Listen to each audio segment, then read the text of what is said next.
Welcome to Carbon's DIY Garage. Today we are going to be flushing the brake fluid out of this 2000 Subaru Impreza 2.5 RS. It's got 237,000 miles on it, and the last time this was done that I have record of was in September of 2007. So it's been a long time if it really hasn't been done since then. And the method we're going to use is we're basically going to follow the factory service manual. One wheel at a time, we're going to press the brake pedal and push fluid out of the bleeder at the caliper for each wheel until it runs clear, and then we'll move around. We'll hit all four corners, and that will get the old fluid out and new fluid in. So hang with me and walk you through it, and we'll see how it goes for the first time for me doing this on this Subaru.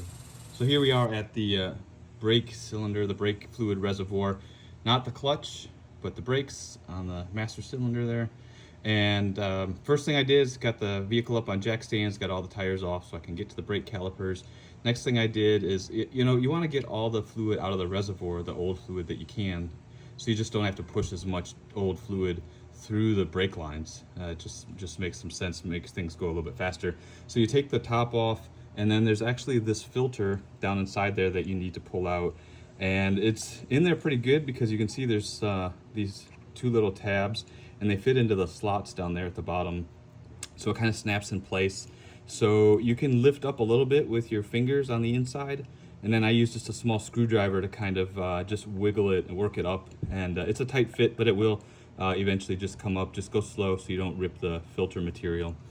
And I guess I should mention at this point, brake fluid is really nasty stuff. It's not good to get on your skin. It will eat paint and finished surfaces. So have some brake cleaner handy as you go. When you get brake fluid on stuff, you can spray it off with brake cleaner. And then you should wear latex gloves when you're doing any of the work with brake fluid. But now I'm going to use a old turkey baster and draw as much old fluid as I can out of the reservoir and put it into a container, and so that I can take all of this and recycle it. You definitely don't want to throw this in the waste, the garbage, the sewer, that sort of thing. Now that I've got as much old fluid out as I could, I'm going to fill the reservoir up with brand new fluid, and throughout this whole process I'm going to be keeping this topped off as fluid gets pulled out of the system. Don't want any air to get caught in the system. And you definitely want to use brand new fluid with this project because old fluid, the brake fluid absorbs water, and that's what causes it to have a limited life. And you don't want to put older, already exposed fluid just because it's going to be shorter lifetime on that brake fluid. And once the reservoir is full, just put the cap back on, and then we can go off to that first wheel and get started. All right, let me show you my setup here because it's going to be the same at all four tires, and we'll also talk about order. So typically when I've heard of this being done, you start the furthest away from the master cylinder and you work your way to the closest. But the Subaru service manual says to do it right front, left rear, left front, right rear, which is a little bit different. And I could do it kind of the old-fashioned way, but when the Japanese pick a specific order of doing things, I tend to rely on the Japanese engineering. So we're going to do it in their order. So I've got 3/16 inner diameter tubing connected to the bleeder valve. Typically they're capped like this, so take the cap off, put your tubing on there, and it's running up here to a catch bottle that I've got hanging off the spring. There's some fresh fluid in the bottom of the bottle.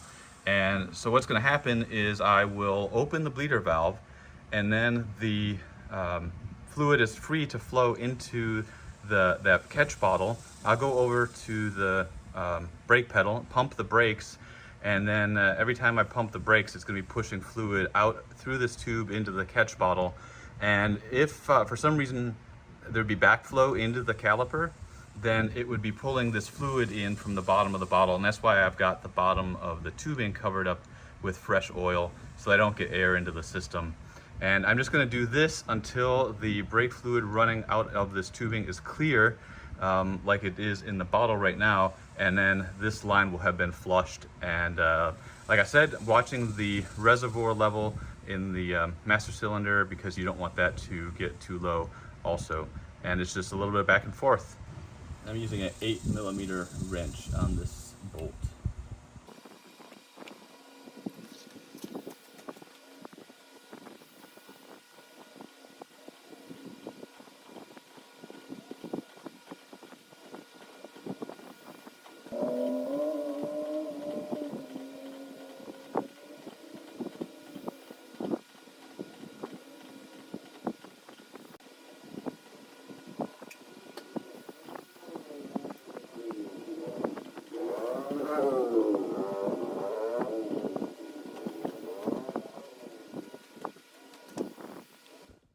All right, I did 100 brake pedal pumps to get that to where the tubing is right now. Wasn't able to watch it, so I don't know exactly at what point it started to run clear, but 100 pumps here. So now I'm just going to close off the bleed valve, go dump this old fluid into my recycle container, put some more new fluid in the bottle, move to the left rear tire, do the same thing. I'm not going to show you video of doing all that. It's going to be exactly the same.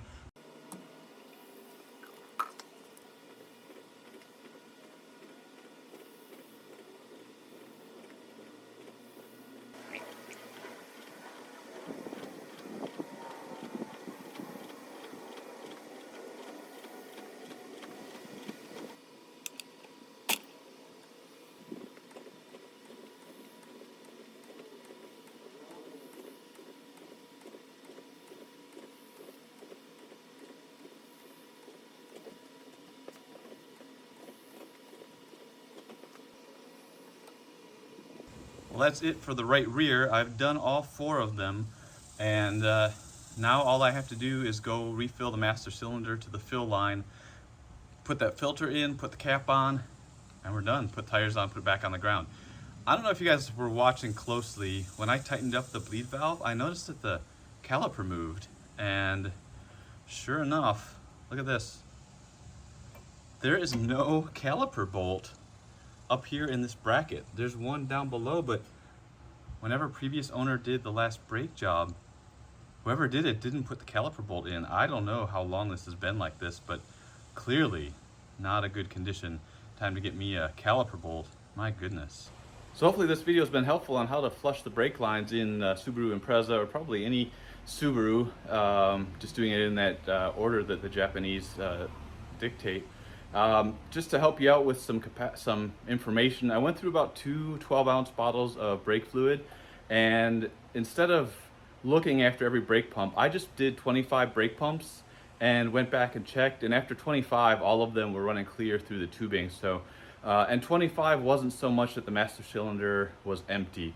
So maybe do 25, check, refill the master cylinder, do more if you need to. And let's see, what else? I think that's about it. The information's all in the video description, and thanks for watching. Thumbs up if you liked it, comments always welcome, subscribe to the channel, all that good stuff, and thanks for supporting Carbon's DIY Garage. Take care.